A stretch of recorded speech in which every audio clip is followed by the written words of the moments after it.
alors je réinstalle tout ça pour que ce soit bien visible par vous tous. Je m'étais arrêtée par obligation après le tirage.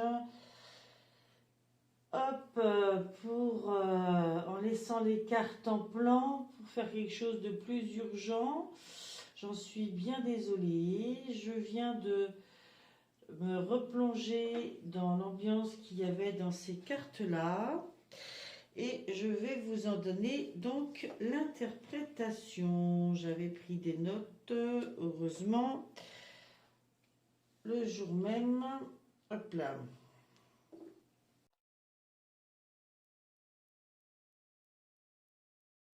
Je pense que là, vous voyez bien tout. Donc, nous allons commencer cette interprétation pour vous, amis Sagittaires. Vous avez tout d'abord eu dans ce jeu, la réponse est simple. Faites marche arrière. Faites marche arrière. Donc, pour ce jeu-là, je vais vous lire la carte tout simplement. L'interprétation viendra en combinant les différentes cartes par la suite. Donc, ce sont les cartes des grands traits de votre mois d'avril 2022, amis Sagittaires.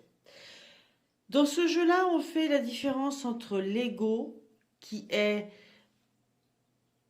ce qui nous vient de notre éducation, du bien-pensant de la société en règle générale, des carcans dans lesquels on s'est mis soi-même pour des raisons X ou Y, des pensées limitantes qu'on a acquises quelquefois avec le temps ou suite à des événements dans notre vie.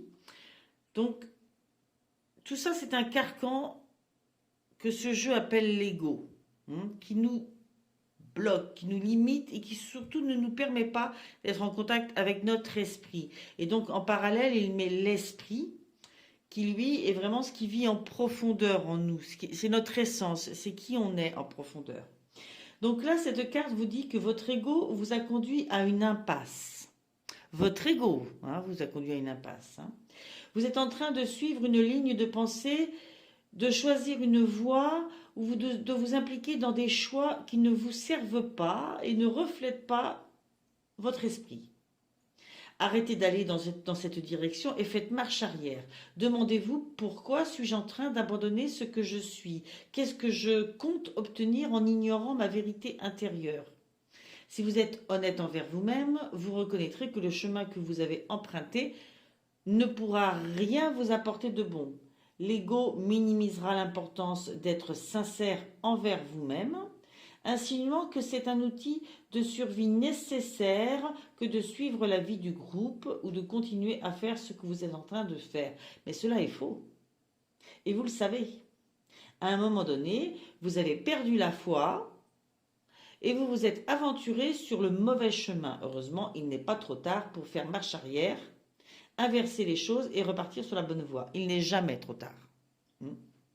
Cherchez le soutien de la famille de votre âme et priez pour avoir le courage de vous aligner de nouveau avec votre esprit. Soyez ferme et diligent dans votre choix et ne rendez de compte à personne. Suivre son esprit est un droit divin et personne n'a le pouvoir de le contester ou d'intervenir. Souvenez-vous de votre esprit et faites marche arrière avant de dériver encore plus. Voilà, je pense que le message est assez clair. Il se trouve que par la suite, une carte est sortie dans un jeu d'épanouissement que j'ai décidé d'utiliser ce mois-ci, que j'utilisais dans mes séances d'épanouissement par le théâtre. Et vous avez eu fuite en avant. C'est marrant, faites marche arrière, fuite en avant. Je trouve que les deux cartes se combinent très bien et le message est clair. Marche arrière ou fuite en avant? Point d'interrogation.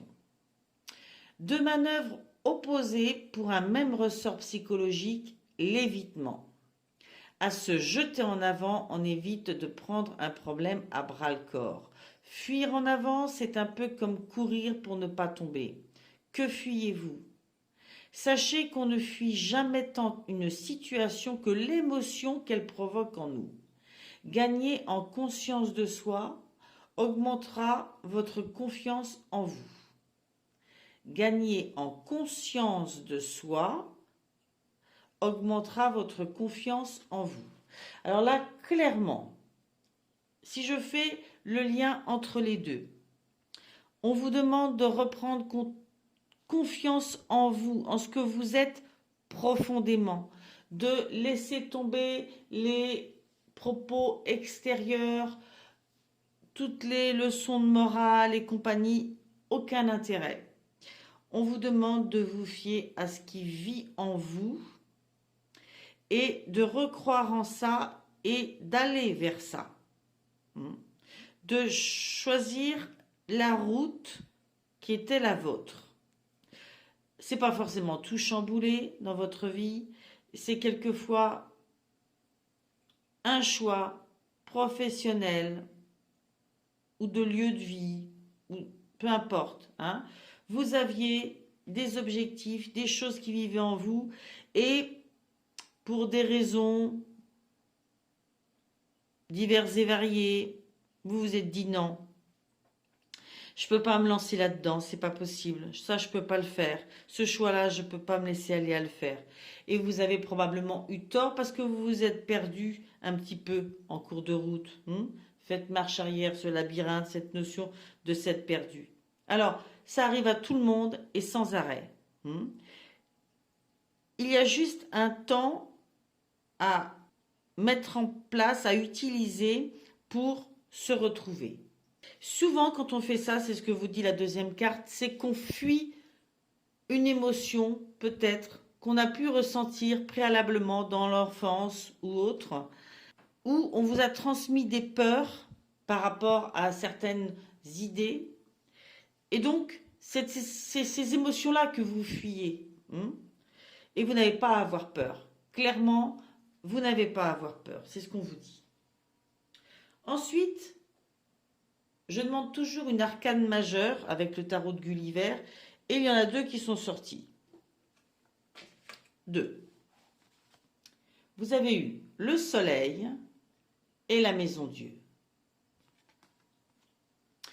Alors la maison Dieu, qui est toujours assez impressionnante à regarder, cette maison Dieu, en fait, parle d'imprévu, quelque chose d'extérieur qui vient, qui peut sembler perturbant au premier abord. C'est un événement inattendu. À partir du moment où c'est inattendu, l'être humain il est comme ça nous secoue. Voilà, on ne sait pas trop qu'est-ce que c'est que ça et qu'est-ce qu'on va faire avec ça.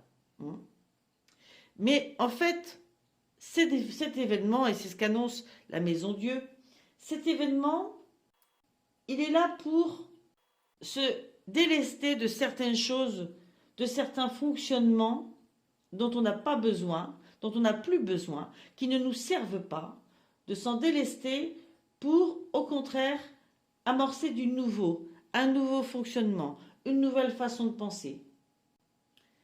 C'est apprendre à s'adapter. S'adapter à cet événement qui apporte du nouveau vous permettra de grandir, d'évoluer, d'avancer un peu plus haut, un peu plus loin. C'est un défi inattendu, certes, mais qui annonce une chance qui tourne. C'est comme si tout d'un coup vous voyez clair. C'est un éclair dans votre vie, mais ça vous permet de voir la vérité sur certaines questions, dans certains domaines. En plus, à côté, vous avez eu le soleil. C'est quand même pas rien, cette notion de soleil, donc de chaleur, de lumière, de communication. Il y a de la communication entre ces 2 personnages. Il y a de la joie, il y a de la créativité, il y a de la positivité. Donc vraiment, si j'associe les 2, il est clair que tout d'un coup, il y a des prises de conscience que vous n'êtes pas allé peut-être jusqu'au bout d'un projet, jusqu'au bout de quelque chose qui vous tient à cœur. Simplement, vous vous êtes oublié. En cours de route, vous vous êtes oublié. Ça, franchement, ça arrive à tout le monde. Mais là, ce mois d'avril, peut-être suite à un événement, je ne sais pas, c'est ce que ça semble dire, mais va vous permettre d'arrêter, de vous délester. Et vous voyez, la Maison Dieu, vous l'avez de nouveau dans le tarot plus complet que je fais après avec le tarot du bon karma. Donc franchement, c'est quelque chose qui est important dans ce mois. Vous allez vous délester d'anciens fonctionnements qui ne vous servent pas pour mieux aller vers votre lumière, vers la communication, vers la créativité, vers quelque chose de positif et d'heureux pour vous. Joli. Mais c'est un mois de transformation, oui, de mutation, d'avancée. Mais moi, j'y vois une avancée que vous ne pensiez pas mettre en place, qui arrive grâce à un événement inattendu, mais qui va vous faire avancer. Voilà. Ensuite, au niveau amoureux, je pense que vous voyez bien ces 3 cartes. Je vais pousser un petit peu ça. Au niveau amoureux, j'ai fait un tirage en 2 temps. Certaines cartes pour les couples et certaines cartes pour les célibataires. Pour les couples, hop, blocage karmique, blocage mémoire karmique. Clairement, pour les couples, moi, ce que je ressens, c'est que au sein de votre couple, que ce soit vous ou votre conjoint, je vais monter un petit peu ces cartes-là pour pouvoir écarter un petit peu ici. Que ce soit vous ou votre conjoint, ou peut-être les deux, vous portez en vous ce qu'on appelle des mémoires karmiques et qui ne sont autres que des traces d'anciens vécus. Anciens vécus qui ont laissé des traces négatives dans le sens où elles vous limitent, elles vous bloquent, elles vous donnent soit des préjugés, soit des peurs, des blocages. Et là, ce qu'on vous dit clairement, c'est que dans votre couple, il y a peut-être une période un petit peu compliquée parce que il y en a un ou l'autre qui est comme ça bloqué, qui voit les choses de façon un petit peu compliquée ou modifiée. Il n'a pas ou elle n'a pas la bonne vision des choses. Je pense qu'il y a des nettoyages à faire, qu'il n'y a pas de précipitation à avoir et qu'au contraire, si ces blocages ressortent pour l'un, pour l'autre, pour les deux, c'est qu'il y a vraiment quelque chose à découvrir sur soi-même au travers de ces blocages. Souvent, c'est ça. Quelque chose, on bute dans quelque chose. Je ne sais pas, par exemple, vous êtes en train de marcher, vous butez dans une pierre, dans un rondin, automatiquement, vous prenez le temps de regarder, voir comment vous allez faire. Vous vous dites pas, il y a un rondin de bois, hop là, je fais demi-tour, je vais voir ailleurs, par où je peux passer, évidemment, hein, si c'est un mur qui est devant vous, bon, c'est autre chose. Là, on est sur cette notion, vous butez dans quelque chose qui vous déclenche peut-être des émotions ou des pensées, des doutes, des peurs, voilà.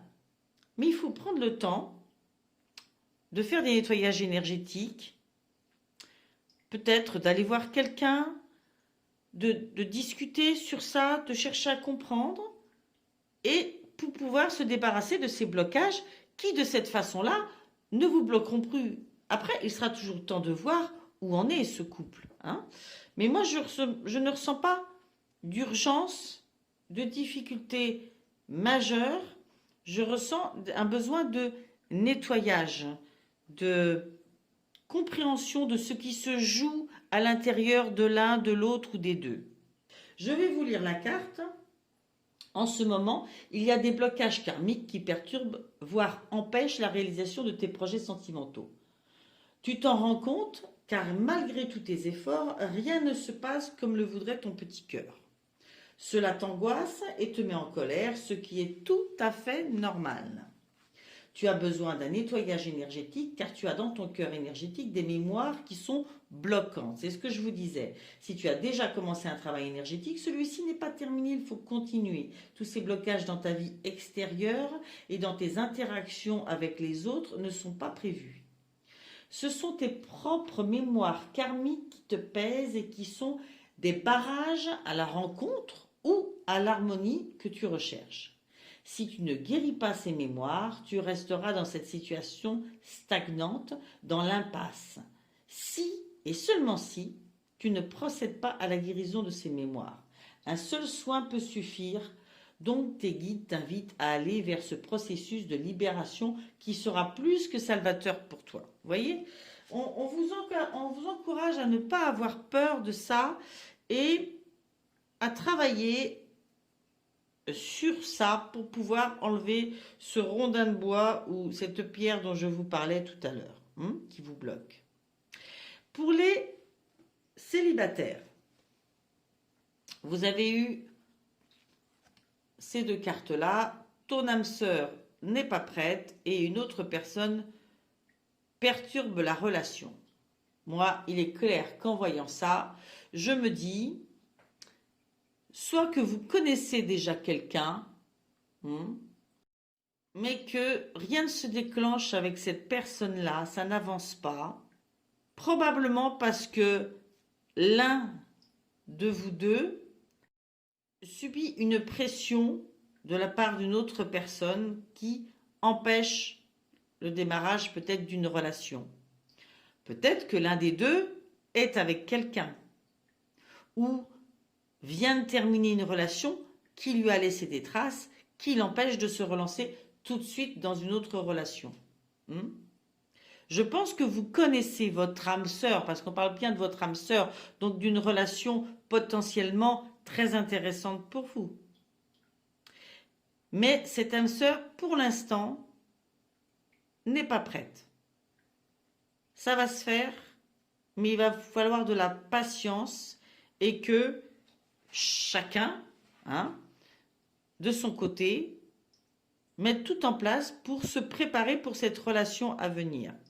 Donc s'il y a des choses pour l'un à nettoyer, s'il y a des relations à terminer, c'est pas le moment d'envisager autre chose parce que vous risqueriez, en ne finissant pas correctement une autre relation ou en brûlant les étapes, de créer d'autres blocages par la suite.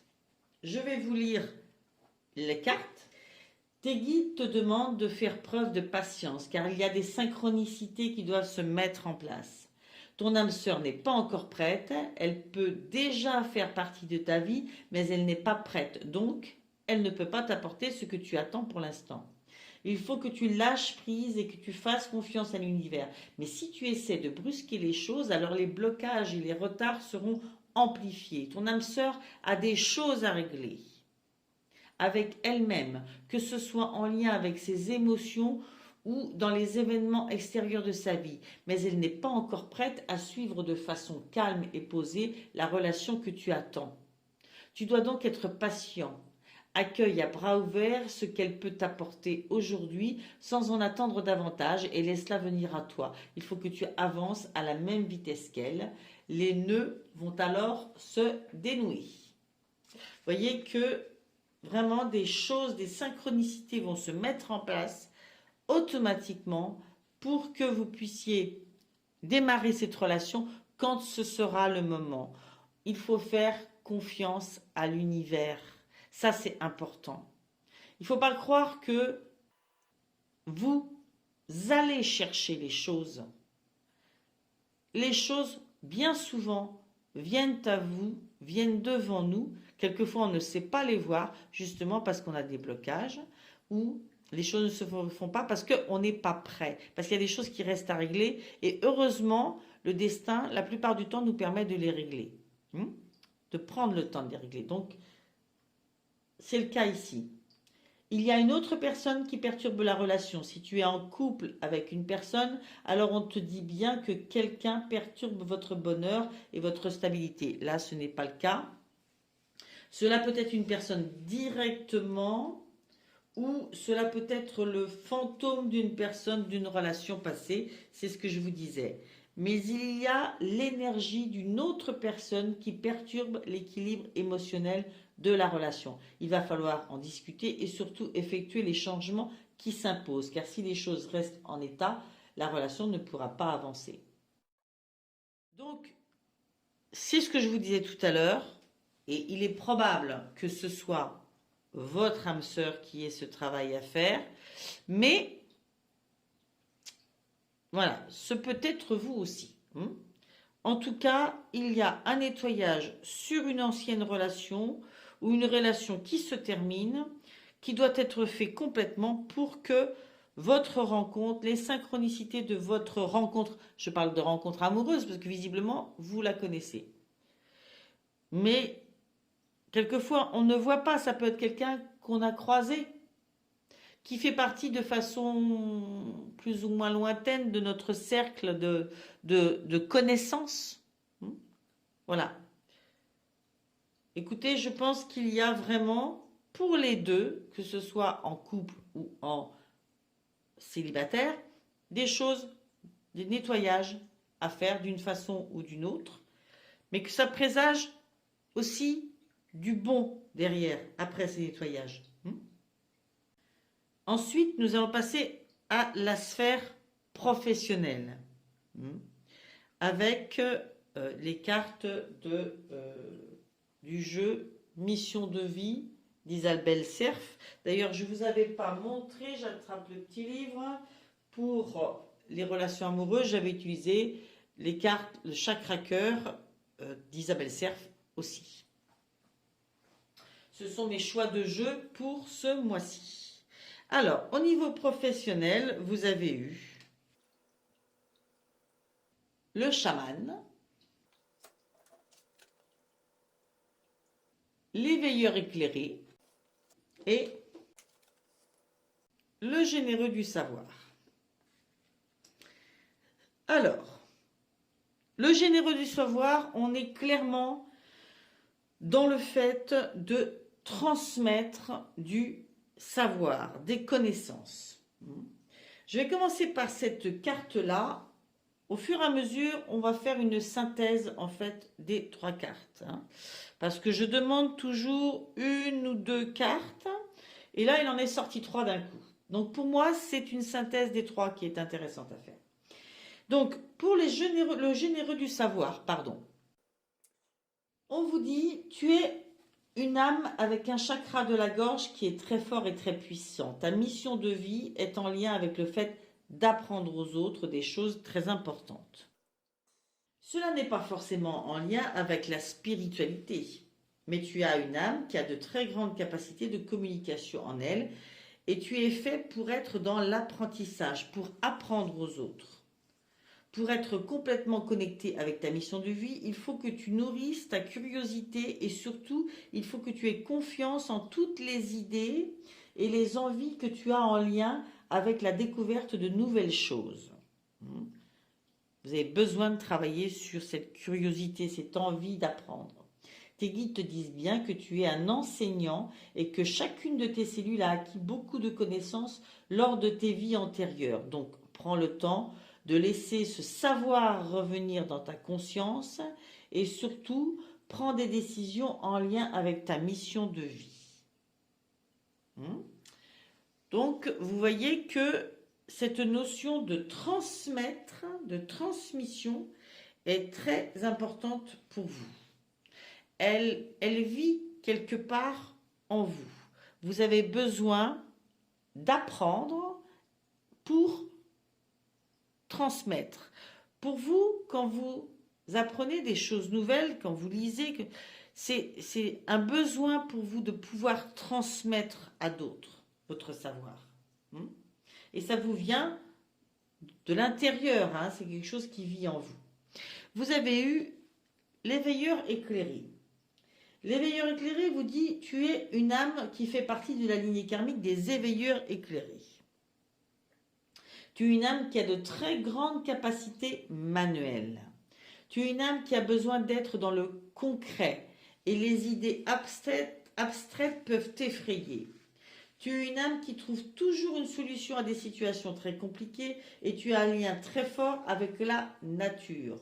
Tu as une logique qui est très intuitive, mais surtout qui te permet d'être toujours dans la résolution des soucis et des conflits. Ta mission de vie est d'aider les autres à être plus connectés à eux-mêmes et avec la Terre. Tu dois sensibiliser les autres à prendre davantage soin d'eux, de l'environnement qui les entoure. Tu es là pour que chaque personne prenne conscience de l'empreinte qu'elle a sur la planète, mais aussi dans son quotidien. Waouh! Ça, c'est un sacré programme en ce moment, hein, c'est complètement d'actualité. Donc là, je pense vraiment que de par votre vécu, que de par ce qui vit au niveau karmique en vous, euh, vous avez vraiment une place à prendre dans le fait, justement, de permettre à chacun de se reconnecter à la planète, à sa façon de vivre et au respect des deux. J'y vois vraiment, oui, cette capacité à apprendre à chacun à être connecté profondément entre lui, son moi intérieur et la planète, et tout ça par des choses concrètes de la vie quotidienne, de la façon de manger, de la façon de se chauffer, enfin voilà, peut-être la permaculture, peut-être, j'en sais rien, mais c'est ce que j'y ressens. En plus, vous avez eu la carte du chaman. La carte du chaman qui, elle, va clairement nous parler de quelqu'un dont l'âme a pour mission de vie encore d'aider les autres à travers la guérison. Tu peux avoir des difficultés à être vraiment ancré, ça c'est quelque chose auquel il faut faire attention, et peut-être que ce lien justement à la terre peut vous aider à vous ancrer, c'est important pour vous. C'est peut-être pour ça que si vous vous êtes déconnecté de ça, on vous dit que vous n'êtes pas sur la bonne voie. Parce que ça ne vous nourrit pas. De par ton côté, chaman, tu peux avoir des difficultés à être vraiment ancré, ce qui entraîne des blocages au niveau de ton chakra racine. C'est ce que je vous expliquais. Cela peut te donner des problèmes de santé récurrents ou des douleurs dans le bas du dos. Problèmes de sciatique, de lombalgie, etc. Il faut donc prendre le temps de travailler sur ton ancrage. Tu as de très grandes capacités pour transformer l'énergie et surtout tu as une grande empathie. Tu as aussi un lien puissant avec la nature et les animaux. C'est exactement ce qu'on vous dit là. Tout comme tu as besoin de rituels dans ta vie. Tu as de très grandes capacités pour transformer le négatif en positif. Excusez-moi, j'ai fait bouger la caméra. Oui, donc vraiment, vraiment, si je fais la synthèse de tout, c'est ce que je vous ai dit avant. En vous reconnectant à ça, c'est-à-dire à la Terre, à la planète, en liant ça avec vos connaissances, à ce qui vit profondément en vous, non seulement vous allez transmettre à d'autres, mais en transmettant à d'autres, vous allez les aider à se guérir eux-mêmes, mais vous vous guérirez aussi parce que vous serez plus ancré. Vous vivrez moins dans les sphères supérieures sans jamais être vraiment ancré avec votre chakra racine. C'est vraiment très puissant. Ces trois cartes se combinent parfaitement et donnent vraiment une direction très précise. Alors, je ne sais pas s'il existe une profession claire là-dessus. Je pense que c'est quelque chose qui va se développer de toute façon, parce que l'être humain a vraiment besoin de se réancrer, d'être plus en contact avec la planète, la nature, l'univers infini, j'ai envie de dire, hein, parce que nous sommes entourés de beaucoup d'éléments et d'énergie de toutes sortes. Mais vous, en tout cas, vous avez des connaissances à transmettre pour que les gens se remettent en contact avec l'énergie cosmique et terrestre, surtout terrestre, qui se remettent à trouver comment vivre pour respecter leur corps, respecter la planète et se sentir mieux, bien. Et ceci vous aidera aussi parce que effectivement, c'est votre voix. C'est vraiment ce que j'entends. C'est vraiment ce que j'entends. Alors oui, ben, comme d'habitude, hein, ça ne parlera pas à tous les Sagittaires, mais je pense que clairement, ça va correspondre à des ressentis pour certains d'entre vous. Nous allons maintenant passer au tarot du bon karma. Pour ce tarot du bon karma, je vais commencer par les cartes qui sont ici, qui représentent un peu les énergies de ce mois d'avril, qui vont être les vôtres, celle-ci étant celle qui entame plus ou moins le mois. Et vous avez l'étoile. Alors, moi, vraiment, j'y vois vraiment la notion de suivre sa bonne étoile. C'est, on a des rêves et à un moment donné, on arrête de se dire « je ne peux pas » et au contraire, on se dit « je peux ». Et je transforme ces rêves en plans, en façon de les réaliser. C'est la notion d'être vraiment connecté à son inspiration, à ce qui vit en nous, et de se dire, oui, je peux le rêver, je peux le concrétiser, je peux voir grand, il n'y a pas de raison. C'est une carte très joyeuse, très heureuse. Hein. Franchement, voir réaliser ses rêves, c'est ce qu'on vous dit depuis le début. C'est se reconnecter à sa bonne étoile, à ce qui vit en nous. Très jolie carte. Vraiment, ça va être un mois qui va être une reconnexion lumineuse. Hein. Ensuite, vous avez eu le valet de coupe, le 8 d'épée et le 3 de coupe. Deux cartes de coupe, donc qui vont être plus sur l'affectif, et une carte d'épée qui sera donc plus sur le mental. Donc là, on est sur vos énergies au cours du mois, ce qui vit autour de vous, en vous, pendant ce mois. Le valet de coupe, que voici, je vous le présente, vous dit que vous avez beaucoup de créativité, beaucoup d'inspiration, beaucoup même de spiritualité qui vit en vous. Et on vous demande de vous lancer, d'arrêter de rêvasser comme ça, de vous ouvrir à ces inspirations et de vous lancer. On vous dit que vous avez une capacité inépuisable pour ça.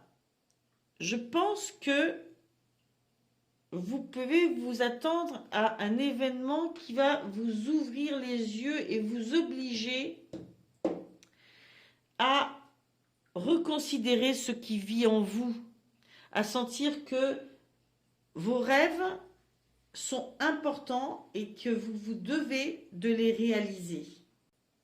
Si je considère que ça c'est le parcours du mois, ce qui vient derrière à la fin, c'est quand même le 3 de coupe. Dans le 3 de coupe, on parle du côté relationnel, heureux, ami, collègue peut-être, que c'est une richesse dans votre vie, ça. Et que vous appréciez ces moments partagés avec vos amis, avec ceux qui vous entourent. On vous demande de profiter de ces moments de chaleur humaine, de retrouvailles. C'est probablement ce que vous allez faire dans cette fin de mois. Hein? On part du fond de vous et de vos rêves et de vos passions et de vos envies et on arrive presque à une célébration entre amis. Je trouve que c'est très joli cette progression. Et tout d'un coup, là, en plein milieu, on se retrouve avec le 8 d'épée. Qu'est-ce donc? Le 8 d'épée, on voit ce personnage qui a une épée, qui est ficelée, et qui n'utilise absolument pas l'épée pour couper cette ficelle, qui lui permettra en plus d'avoir les mains libres et d'enlever le bandeau. S'il y a le blocage, il y a aussi capacité à lever les blocages. La personne a tout à fait la capacité à lever les blocages. Elle ne fait pas. Là, cette carte vous dit que si vous voulez ces changements-là, passer de ça à ça là, dans votre vie, eh bien vous devez changer votre état d'esprit. Vous ne devez pas penser que vous êtes victime. Vous pouvez couper ça. Vous pouvez couper les entraves pour avancer. Il faut que vous preniez conscience que si vous ne les coupez pas, c'est que vous acceptez de les laisser. C'est vous-même qui vous mettez des limites. On vous dit bien que vous avez toutes les capacités. C'est sur votre état d'esprit peut-être qu'il faut faire un travail pour aboutir à ces rêves, à ce qui vit en vous. Je pense que vous avez un travail d'auto-sabotage à cesser de faire. Peut-être que l'événement, ce sera une rencontre, lors d'une discussion, d'une thérapie, d'un soin énergétique, de je ne sais quoi. Une opportunité qu'on va vous donner. Et tout d'un coup, vous allez vous dire, mais en fait, mais je peux, mais c'est ça, mais je peux le faire. Génial.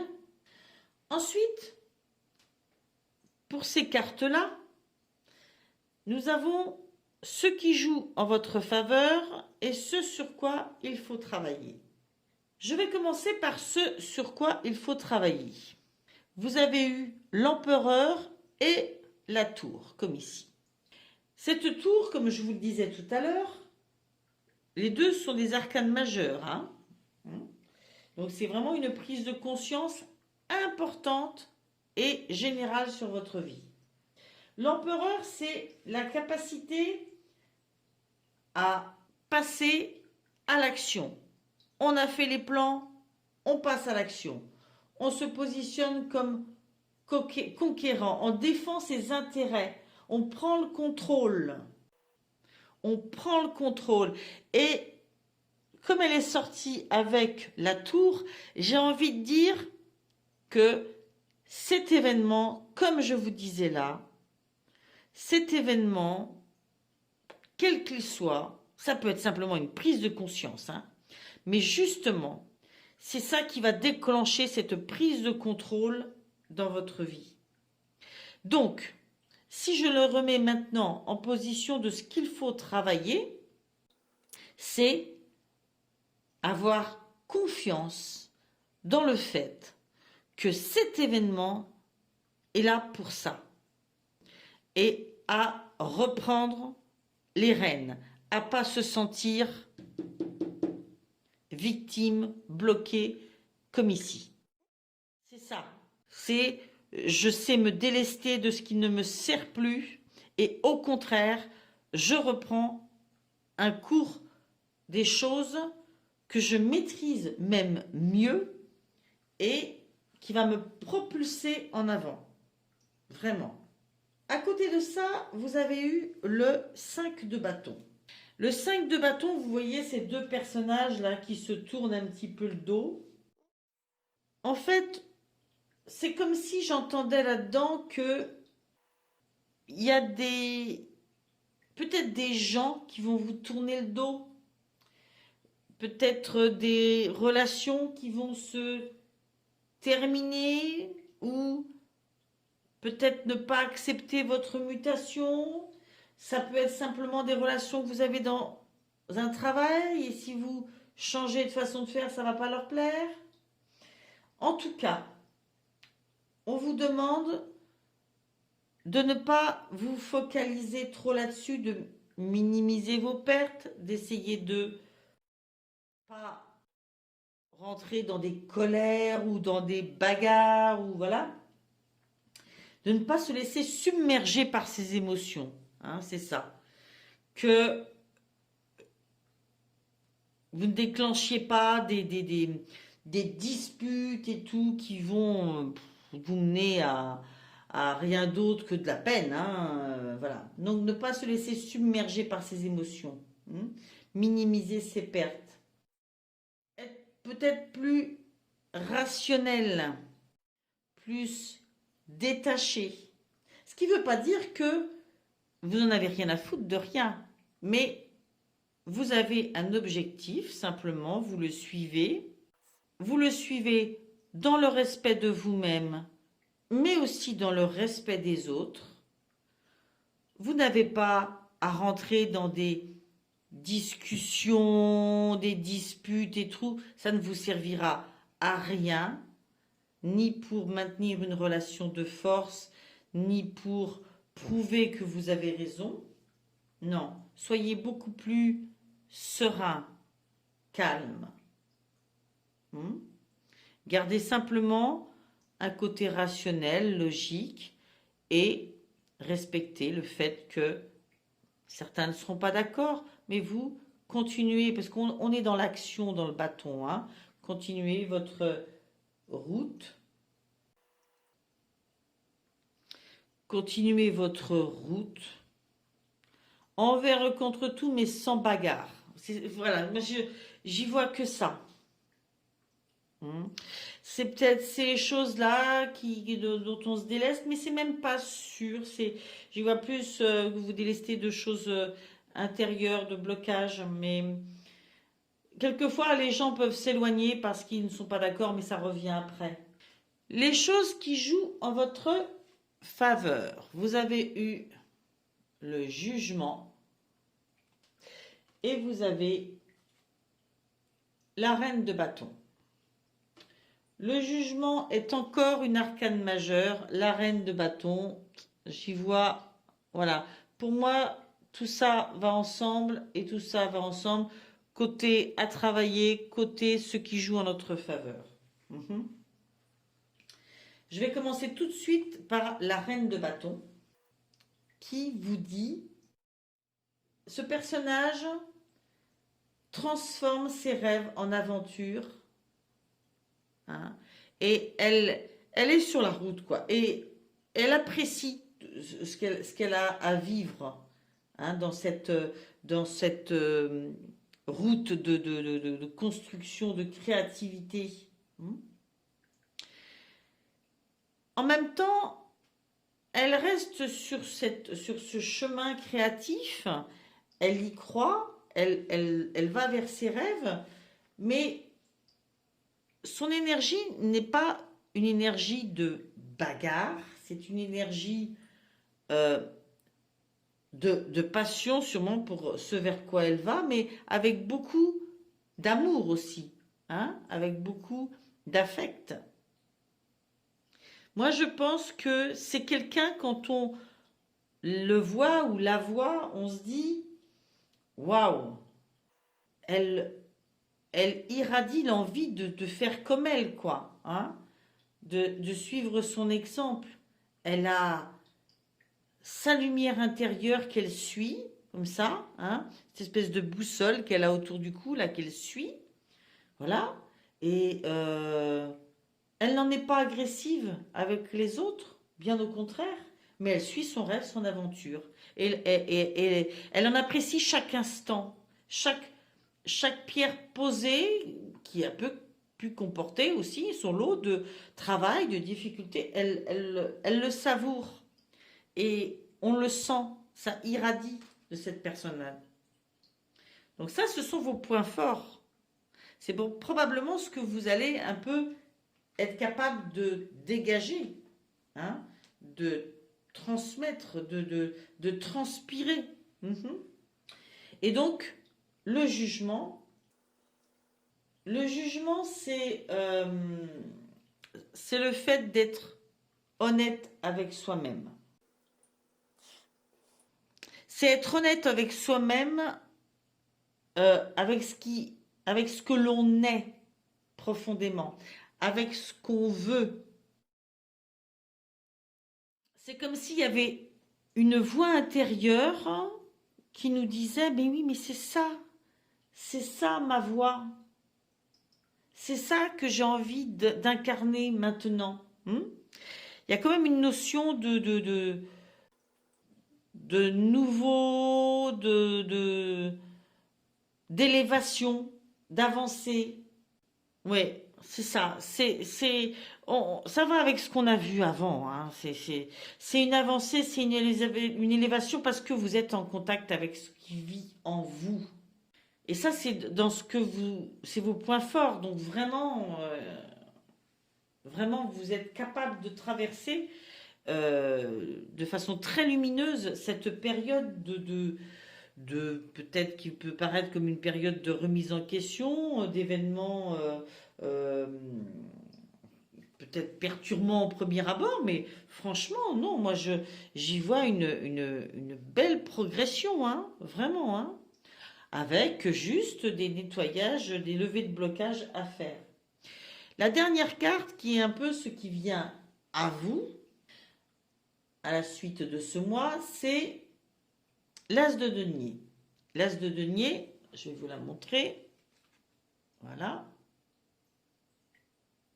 J'espère que vous voyez bien. L'As de denier, ça me fait penser à une tirelire. C'est-à-dire que, bon, une pièce après une autre dans cette tirelire va mener à une somme intéressante qui va permettre d'aller s'acheter quelque chose de plus important. Donc c'est une pièce après l'autre, un pas après l'autre, mais on sait que ça, c'est une grande avancée sur le moyen ou long terme. Hein. On sait qu'on est en train d'investir, de s'investir ou d'investir en soi-même. On investit en soi, hein, en ce qu'on va devenir, en ce que va être notre mode de vie. Et un mode de vie qui nous correspond. Voilà. Écoutez, je ne vois rien de plus à dire et c'est tellement positif que c'est ce que je vous souhaite, amis Sagittaires, pour ce mois d'avril. C'est ce que je vous souhaite, vraiment. Il y a toujours des rondins de bois sur notre chemin, il y a toujours des choses, des nettoyages à faire. Ça fait partie de la vie d'une âme, ça, hein. Des temps d'avancée, des temps de pause, des temps de doute, des temps de changement, d'orientation. Et on recherche toujours ce qui vient en soi, parce qu'on évolue aussi. On n'est pas le même ou la même de notre naissance à notre fin de vie. Donc, on a besoin tout le temps de réajuster, hein, ce qu'on est. Ça ne veut pas dire qu'on jette tout le reste par la fenêtre. Non, ça se fait avec beaucoup d'amour et de prise de conscience, hein, et d'écoute de soi profondément et de communication. Voilà, en tout cas, si cela ne vous parle pas, ben, ne le prenez pas et allez voir, je ne sais pas, votre signe ascendant, votre signe lunaire. Et peut-être qu'il y aura certaines choses qui vous parleront, d'autres moins. Peut-être qu'il y aura un petit décalage au niveau temporalité, et que ça se décalera plus, ou qu'il y a des choses qui se sont déjà bien amorcées. Voilà. Ne prenez que ce qui vous parle. Et puis, j'espère vous retrouver comme abonné sur ma chaîne. Et je vous dis au mois prochain peut-être. Bye.